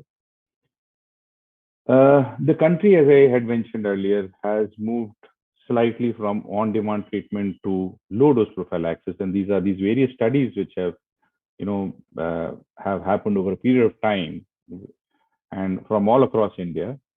Whether you see data from CMC Vellore, wherein they gave this factor 10 to 15 units or in the low-dose range for 2 times a week for 6 months and saw wonderful reduction in bleeds. Or the data from JIPMER Pondicherry, wherein they gave even as very low doses, 10 units per kg, 2 times a week. They could see significant reduction in bleeding from 57 bleeds previously to around 11 bleeds. And if you look at the wonderful school absenteeism, which is very helpful for a child, this was also significantly removed. If you see the data from ESI Bangalore, good dose they've given, but again twice a week. And from Kerala also, we see that the data, if you give good doses, but they are also seeing very good reductions, but the doses they've given is twice a week, which ideally should have been given thrice a week as per international protocols. And this is more recent from Gujarat, wherein again they've given recombinant factors, but they could only manage twice a week. Whereas ideally they should be giving 3 times a week if the factor lie in the 12-hour range. And why is it that we are, despite giving good doses or even low doses, we are only managing 2 doses a week? We are understanding from various communications from Hemophilia Federation of India as well as various physicians that the patient does not want to come for 3 times a week in the hospital. So there is a parental inertia because he has to go for work and he cannot spare 3 days a week despite getting factors free of cost. There's a days of loss of work which is involved. Sometimes there are infections and also blocked veins. And that is why the 2 doses per week is the practical norm for patients on prophylaxis in the country. Well, but it's like choosing a sunscreen, how much of the sun protection factor should I choose? Is 25 enough for me? Is it 30 or will 15 be okay? And that is why these patients who are on low dose prophylaxis, they still bleed. And if you need to know why, you have to understand that hemophilics, the probability of bleeds depends on the time they spend less than 1% or the less than 1% factor in the body. That's the more the time they spend less than 1%, more is their probability for bleeds. So if your patient is on ideal 3 times week prophylaxis, then his chances of bleeds are lesser because the moment he's hitting 1%, you give the second dose, he goes up. Again, after 2 days, you give another dose, he goes up. So it's 3 times a week prophylaxis. But if you give 2 times a week prophylaxis, there are chances, very high chances, that the levels go below 1% before he's given next jab. And this time in the red, that he spends less than 1% in a week, that's where there is increased risk of bleeding. And that is why still patients, we have traveled a journey, but we have not been able to travel the journey for adequate prophylaxis because we are not able to give 3 times a week prophylaxis. If you have, suppose, a longer half-life factor, and will stay in the body for a longer duration of time, and thus will be able to cover this whole week with just 2 doses. Then just a small point on inhibitors, and it's like you give one therapy to stop a bleed, but then just like the lady in white, you try to stop the bleed, but you're not able to once you develop inhibitors because of the same therapy, you bleed a lot. We have to understand that globally, the incidence of inhibitors is approximately 30%, but as per the published data in India, it's 6 to 7% as a national average. Certain cities may have even more, but this is around 6 to 7% as of present as a national average. We have to also understand that there are these hemophilics carry mutations. And if there are large deletions or there are nonsense mutations or intron 22 inversions in the factor VIII as a factor VIII mutation, these are the patients which are associated with the highest risk of inhibitor formation. Our 52% of our Indian patients with hemophilia, they have intron 22 or 1 inversions. So the inhibitor rate should be around 21 to 17%.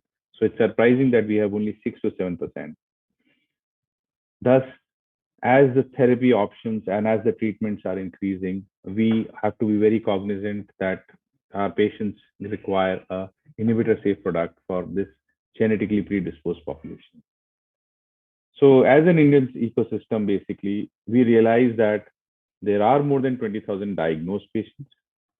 500 new patients are joining the pool. They require therapy and they are the most predisposed for inhibitor formation. There is episodic treatment which is given and in which we have slightly graduated towards low dose prophylaxis, but we are giving only for twice a week instead of thrice a week. Our factor options are increasing, but as we also see these pups or the new patients who are joining, there is an increased risk of inhibitor formation for these patients. And these new factors are considered to be safer in older PTPs. But what about pups? What about countries like ours, where most of the patients are there is a lot of underdiagnosis which has happened. So this is our Indian ecosystem in which there is a need that I am trying to find for our VWF containing factor VIII products. And as I mentioned, these are the points basically that these are the areas where India needs, and hence there is a need for an inhibitor safe long-acting factor for these particular needs.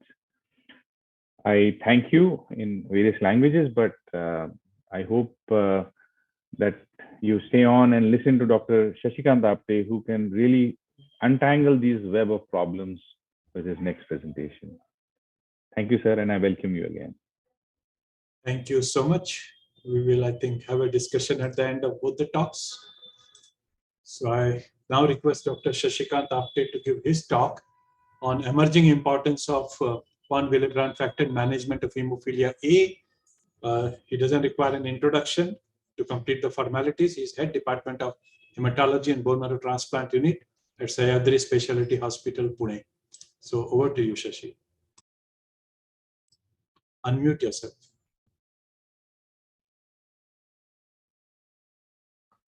Thank you, sir, for your kind words. And thank you, Dr. Nishant, for excellent preview.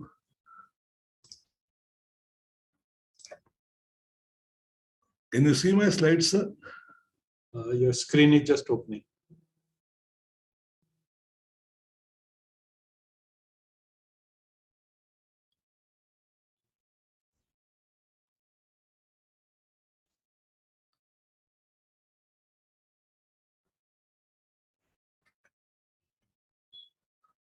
Yes, we can see now. Thank you, sir. At the outset, let me thank Dr. M.B. Agarwal, sir, for giving me this chance, and Grifols for this opportunity to speak on this important topic in 45th MHG meeting.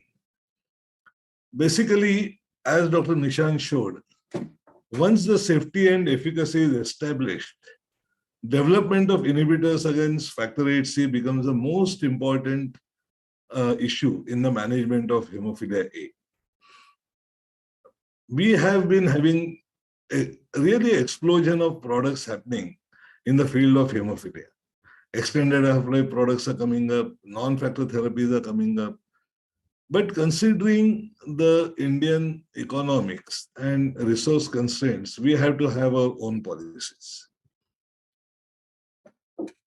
There is a strong interaction between VWF and factor 8. VWF acts as a carrier protein for factor 8 and transports it to the site of coagulation. With these issues, we know that VWF plays a very important role in coagulation. First, it forms a platelet adhesion and aggregation leading to a platelet plug and carrier for factor 8 by then protecting factor 8 from degradation and prolonging its half-life in circulation. So generally, the physiological ratio in plasma between VWF and factor 8 is 1:1. And 94% of circulating factor 8 are non-covalently bound to VWF. VWF also protects factor 8 from proteinase degradation prior to its release into plasma. And this is the structure which has been very nicely established by Kyushi in Journal of Thrombosis and Hemostasis. So, von Willebrand factor is protecting factor 8 from proteolytic degradation and decreases degradation by activated protein C and activated factor 10. It keeps stable. Factor 8 maintains the stability, and that's why type 3 von Willebrand disease, which is a very, very severe form of the disease, has factor 8 levels only to 1 to 10%. We must also understand that von Willebrand levels are lower in O blood group, and thus half-life of factor 8 infused is lower in O blood group as compared to other blood groups. So once the half-life of factor 8 is treated with factor 8 concentrate is related to the pre-infusion of higher von Willebrand levels, higher will be the half-life of factor 8. We, in last 10 years, we've got certain new insights in role of von Willebrand in hemophilia. We know that there is a higher recovery of factor 8 when it's a VWF factor 8 complex in the PWH management without inhibitors. So we must understand that the very high purity plasma-derived products do not have von Willebrand factor. And intermediate purity will carry von Willebrand factor with factor 8 for the better hemostasis and coagulation protection. So in mean in vivo half-life of von Willebrand containing factors is as follows in plasma-derived products. CoA is around 16.1 hours, alpha-net is 17 to 18 hours, PANAD is 14 to 16 hours. Whereas normal VWF-free factor 8, whether it is plasma-derived or whether it is recombinant, half-life is around 10 to 12 hours. Von Willebrand absent in the factor VIII product, the factor VIII gets exposed to a degradation by enzymes and also becomes more immunogenic, and there is an attack by antibodies. There is a very important role of epitope masking by von Willebrand factors. Von Willebrand factor covers the factor VIII and it prevents the exposure of various domains of the light chain and binding of the factor VIII light chain to the von Willebrand factor.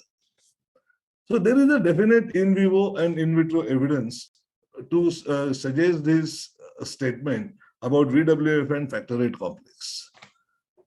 The protector role of factor VIII with VWF has been evolving over now 2 decades. This was the first paper in 2001 by Kallas and Talsep, who thought that probably von Willebrand products may protect against the factor VIII inhibitors. And even in vitro studies in rats, they have shown that if you have no or very little von Willebrand factor, there will be higher development of inhibitors at around 4th to 5th exposure. Von Willebrand also has an immune modulatory role in factor VIII. This is a very complex figure, and to simplify this, I'll go to the next slide. Von Willebrand factor basically binds to the surface of dendritic cells and modulates the peptide presentation of factor VIII. What it leads to? Basically, once VWF binds to surface of immature disease, but they are not internalized. Unless they are internalized, the activation of cytokines and antibody formation is reduced. Von Willebrand factor reduces the uptake of factor VIII by immature disease. The different factor VIII peptides are presented when it is in the complex of von Willebrand factor VIII versus factor VIII alone. Von Willebrand factor requires factor VIII for the presentation of any von Willebrand factor peptides to immature disease. And with these 4 basic modulatory roles of von Willebrand factors, von Willebrand factor tries to give protection to factor VIII from antibodies. Von Willebrand factor may, in the same way, gives the immunoprotection, which I already explained. Factor VIII endocytosis is reduced in the presence of von Willebrand by antigen-presenting cells. And by increasing the factor VIII half-life in the circulation, VWF may increase the contact time and processing of factor VIII by B cells, promoting an immune regulatory mechanism and thus resulting in tolerance. This is a very important statement, and same statement we know today, that prophylaxis versus on-demand or episodic therapy, the incidence of inhibitor development is less with prophylaxis because there is regular stimulation of the immune system and B cells with the factor VIII. And this idea, basically, the VWF role promotes this idea. Recombinant factors obviously do not contain factor VIII. Do not contain von Willebrand factor. And recombinant factor, roughly 20% of the antigenic material has no factor VIII activity in vitro and is not capable of associating with VWF. And this portion of recombinant factor VIII antigen may trigger the specific immune responses in various patients. So why might recombinant factor VIII be more immunogenic? Because of the increased protein aggregates of factor VIII, there is a different post-translational modification, especially their glycans are different. There is a lacking supplemental plasma immunomodulatory proteins like TGF-beta and IL-10, and reduced VWF binding, limiting an immunomodulatory effect of von Willebrand factor. The questions posed by the reported experimental observations are as below. Nothing is complete. Nothing is still completely answered. These are all certain areas of work done by the researchers, but it led to certain questions. If factor VIII presentation is inhibited by VWF, how the factor VIII tolerance is generated? Are monocyte-derived immature dendritic cells a good candidate for factor VIII antigen presentation? If von Willebrand factor is so important, why doesn't the patient's own intrinsic von Willebrand factor fulfill these functions with recombinant factor VIII when given to hemophilia A patients? These questions are still intriguing the researchers and clinicians all across the world. There have been publications in the past, various trials, but all these trials were retrospective trials. They were observational studies. The major study was the canal study, which showed recombinant factor 8 had around 29% of inhibitor development, whereas PD-derived factor 8 had 26%. This was the information till 2016. Then the two important data were published. One was the EPIC study and second is the CPET study, and then the post-hoc analysis of the CPET study. The early prophylaxis of immunological challenge, that was the EPIC study, taught us some very important information. The inhibitor incidence in pups with severe or moderate hemophilia could be reduced by 1 per week if factor VIII prophylaxis was given at 25 IU per kg of advait before age of 2 years. But when actually the study was taken in, 8 out of 19 treated patients, that is 42%, developed confirmed inhibitors. And study was stopped by Data Safety Monitoring Board of the company. And then came the very important CPET study. It was the first investigator-initiated multi-center randomized study. And it was an open-label study, and it occurred over 14 countries across the globe. Basically, the objective was to treat previously untreated patients or minimally treated patients, which is defined as less than 5 exposure days.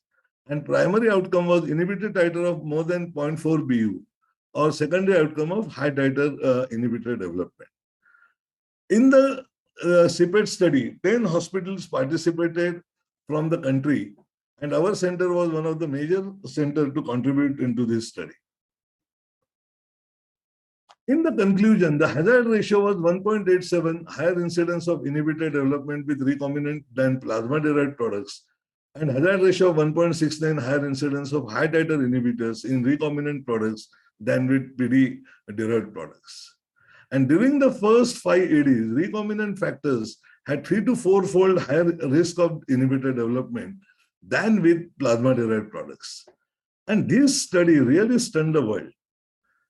Everybody said, what the hell is happening? And then people decide to see and look into the certain issues which were the stir that was created by the CPET study.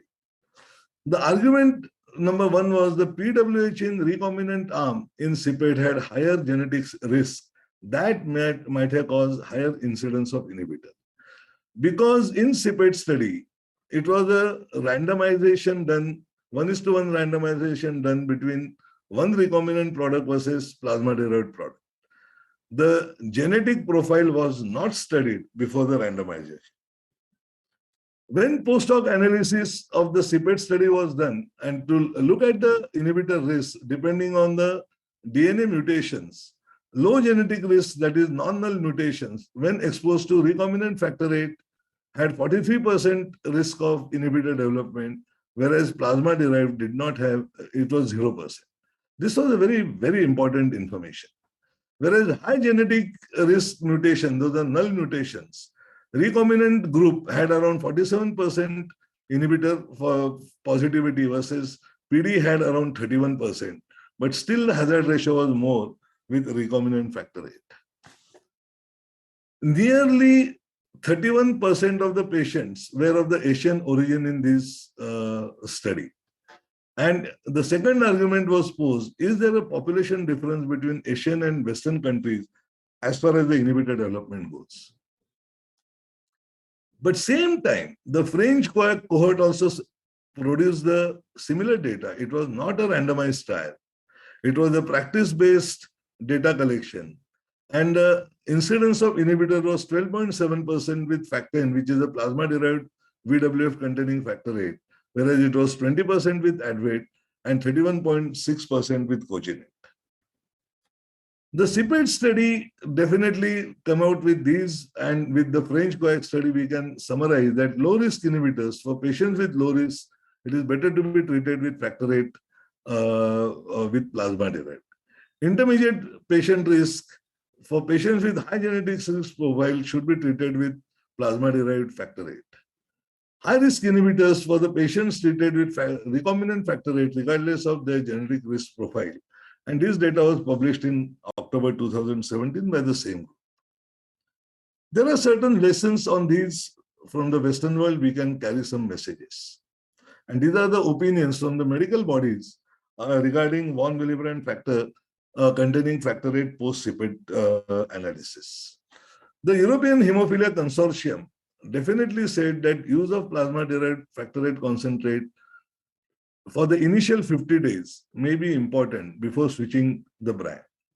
And now the CPET-2 study is going on where this question is trying to be answered.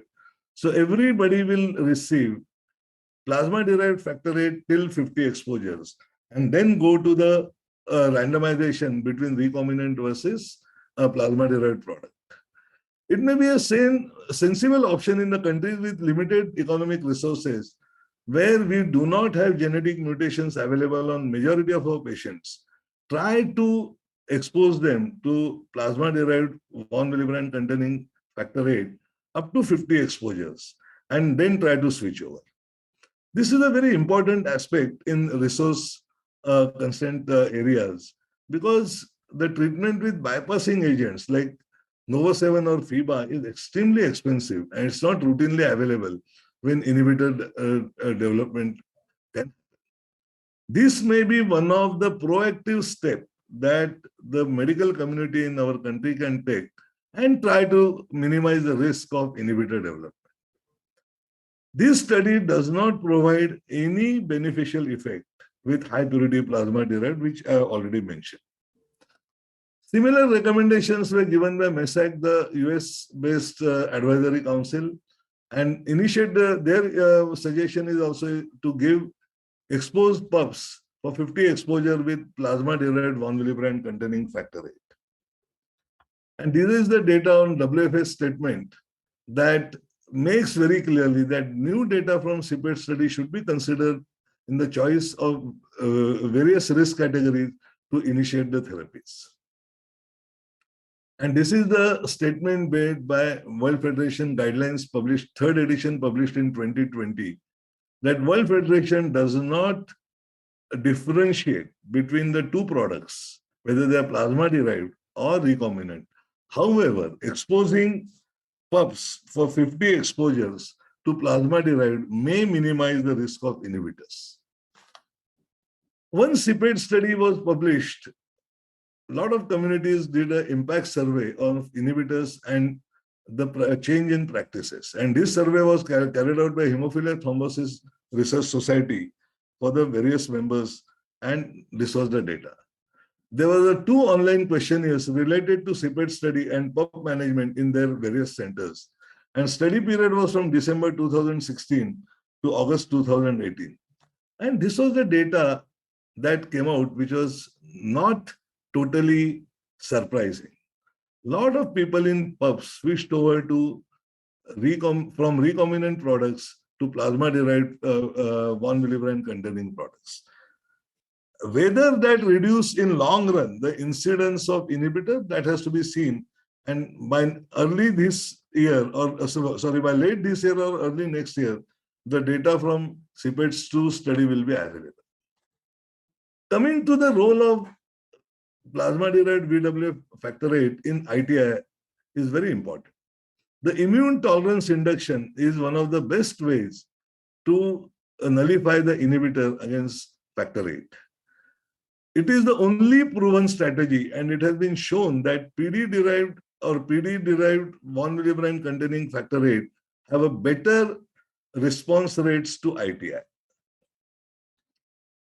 Always higher dosages are needed, and whether you use 50 IU per kg alternate day like the Dutch protocol, or you use a Bonn protocol, which is using 100 IU per kg twice a day, which is a very high dose ITI. In both the groups, the success rates using ITI were far better with plasma-derived products than with recombinant products. So to summarize my talk and to have some take-home message, as Dr. Nishant showed, in India, PUBs are rising. Von Willebrand containing factor VIII could be the best option in PUBs in our country when we do not have the genetic mapping to decide the product choice. The long-term on-demand therapy predisposed to inhibitors and 1 milligram factor VIII natural complex protects and shows less inhibitors, definitely with PD products. Low-dose prophylaxis practiced with only 2 dosage. As Dr. Nishant showed, we are not reaching 0 ABR. But if we can reach even ABR of 3 to 4, I think low dose is quite beneficial. But there is no doubt that prophylaxis in any form is better than on-demand therapy. And to improve prophylaxis at government level, we have to have a policy to start home therapy, at least in few patients. 1 milligram factor VIII right now are cheaper than the recombinant products. But with shortage of plasma worldwide, I am sure in short time, recombinant products can become much more cheaper than the plasma-derived products.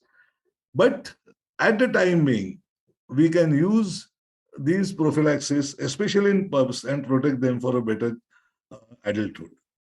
With this, I'll conclude my talk and would like to take some questions if they're there. And I would thank all the attendees to wait for this difficult topic at such a late day of the hectic day. And thank you, sir, for organizing this talk. Thank you, sir. Thank you, Shashi, and thank you, Dr. Nishant. If there are any questions from those who are present here, I'll just check the question box. No, there is nothing in the question box, nothing in the chat box. Okay. So any questions here? You want to interact with each other, Nishant and Dr. Shashi? I see Dr. Shashi's screen only. Yes. Yeah, sorry, one sec. Yeah. So thank you for the wonderful talk. I think it's very imperative that we all understand the role. I understand that we are trying our best within our limited resources. And so, sir, I only just wanted to understand for ITI, do you think you see a future? I understand that factor costs have gone low, and these inhibitors, I understand there are newer therapies which have come which can stop the bleed, but they really can't remove these inhibitors, because if later gene therapy comes to our country, we require these inhibitor-free patients to go for gene therapy. So you feel that our country is right for ITI as a present? See, we do not have great experience in ITI in this country because there is shortage of products. Right, sir. Even if we use the Dutch protocol, right, it sir. virtually comes to around 150 IU per kg per week. Right, sir. Okay, unless we have a huge supply, because once you decide to start ITI, you should have supply at least for 12 months. Yes. We had a publication when World Federation Humanitarian Aid started coming in. Okay. We had some three centers, CMC Vellore, us and KM Mumbai came together, and we took a decision that we'll try to do some ITI with extended half-life product provided by World Federation. Okay. And see what happens. So we totally had 42 patients. Okay. Where the response rate was around 56%, but it was with extended half-life products. Okay. ASH last year, there was a late-breaking abstract from the Mexican group, and they also confirmed our findings, but again, their response rate was around 62%. Okay. The problem comes is the cost. Okay. Even if the newer products are coming in, like a lot of trials are going on in Hemophilia A with inhibitors, without inhibitors. Right, sir. These new products cannot be used in acute situation. They are basically for prophylaxis. Okay. There is no data that you come with a bleed, you have an acute bleed, and you give emicizumab. It doesn't work that way. Okay. You will have to use product. You will have to use factor VIII. Okay. Okay. When, like right now, we have totally 11 patients. The trials are over. Where they're all small children.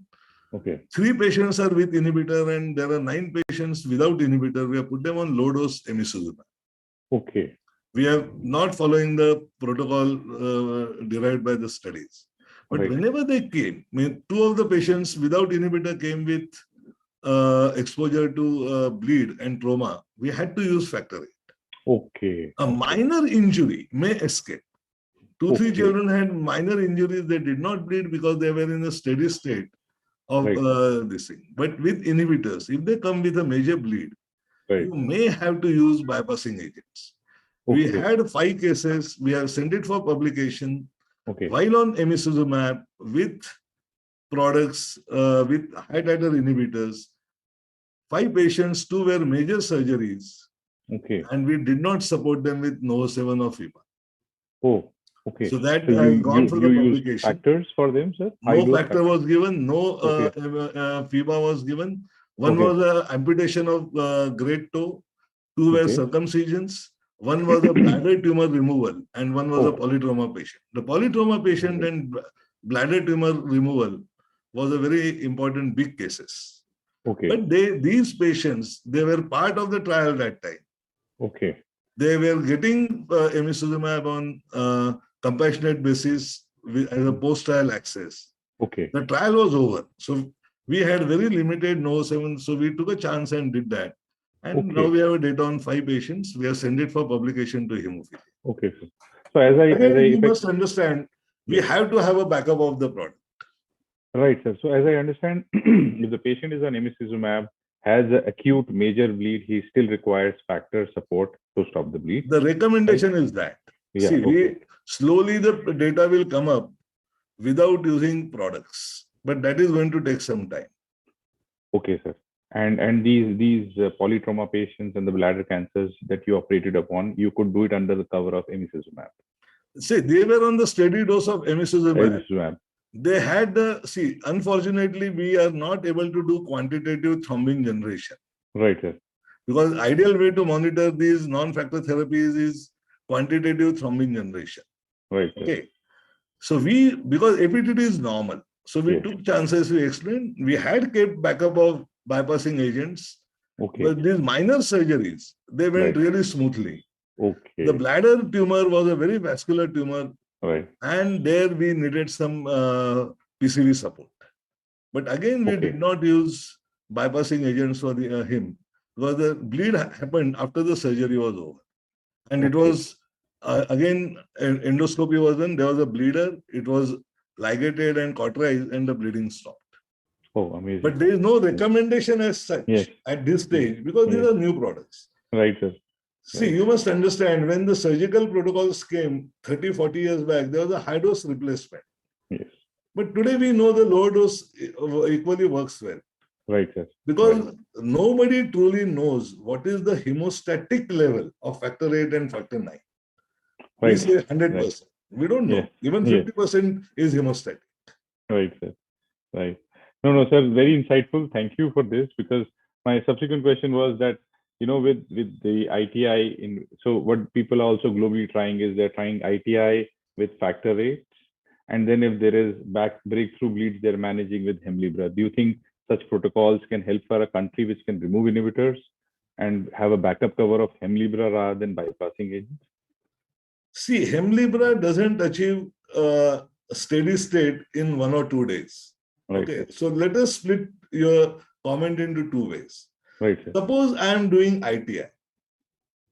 I would definitely prefer plasma-derived von Willebrand containing factor 8. Even as compared to extended half-life products. I'm talking of factor 8. If somebody has got inhibitor, I say high titer inhibitor, first I would put them on Hemlibra, or simultaneously I will start the ITI. Sir. But in our country, that becomes very difficult. A 50 kg man requiring ITI at 150 IU per kg per week, that comes to 7,500 IU per kg per year. You drain the resources of the system. So ITI, our experience is quite small in our country because of the availability of adequate assured product. Sir. So we never started ITI till we had at least 12 months stock. Supply. Whatever product we are going to use, we must have that, and then only start ITI. And sir, you think there is, like we discussed about, you are mentioning about extended half-life factors, which are also recombinant factors, which are longer acting. But in the factor 8 especially, we see at max they achieve 18 hours, at least on on paper. You've been part of various trials of these recombinant half-life, extended half-life factors. Do you feel that there is a ceiling on their use? This 18 hours is good enough, or we achieve this 18 hours, or you think that, just like we mentioned about some of the plasma-derived VWF containing factors, having 16 hours, 18 hours half-life, you think we can, achieve a better correction or a coverage? Sure. Yeah. I agree that extended half-life products for factor VIII, the half-life increase has not been significant. Right, sir. Whereas in factor IX, yeah, that's very high. It is amazing. It's amazing. Yes. Again, we have sent the data on 26 patients on low-dose prophylaxis. Okay. With long-acting factor IX. Okay. We are using 20 units per kg once in 15 days. Once in 15 days, wow. Once in 15 days. Wow. Okay, and we are monitoring the factor IX levels. Right. We could drop the ABR to 3. Oh, wow. And it hardly comes to something like 40 IU per kg month. Yes. So that comes to around 480 to 500 IU per kg per year. And that brings us a new notion. The cost of treatment per year rather than the cost per unit. Cost unit, yes. Okay. So extended half-life products do have their excellent position. Yes. In factor VIII, we are right now splitting the factor VIII because the half-life is only 18 hours.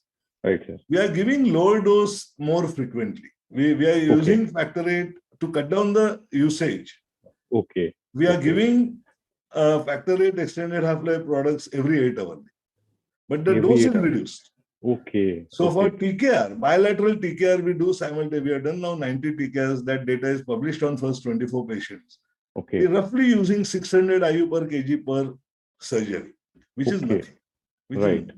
I know, sir. For plasma-derived or standard half-life products, we were using somewhere around 1000 IU per kg for the period of surgery. Okay.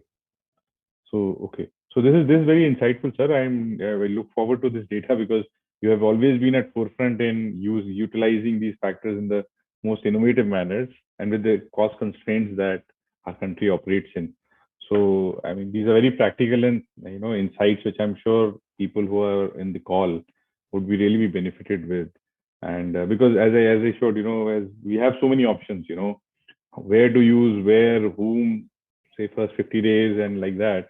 Just like you mentioned about, using Hemlibra in this, plasmid-derived factors in that prophylaxis time, or extended half-life factors like especially factor IX, which I think, do the protocols also say that you can use once in 15 days, this factor IX? No, the factor IX prophylaxis protocol is actually both the products, all the three products is 40 units per kg once a week. Once a week, yes. That is very high dose replacement. Yes. That comes to 160 units per kg per month. Yes. We are using 20 units once in 2 weeks. Because we use 10 units once a week, that was less effective than 20 units once in a fortnight. Right. Because of the half-life advantage. So same question, just like you say in factor IX, do you think we should also start with basic, if you are somebody's trying prophylaxis and we are giving only twice a week, but we have the half-life on our side. So we should ideally start with 15 units per kg to start with twice a week and then go up? Or what do you suggest? I'll tell you one thing. We did only 2 patients, two brothers. Okay. They are both severe hemophiliacs.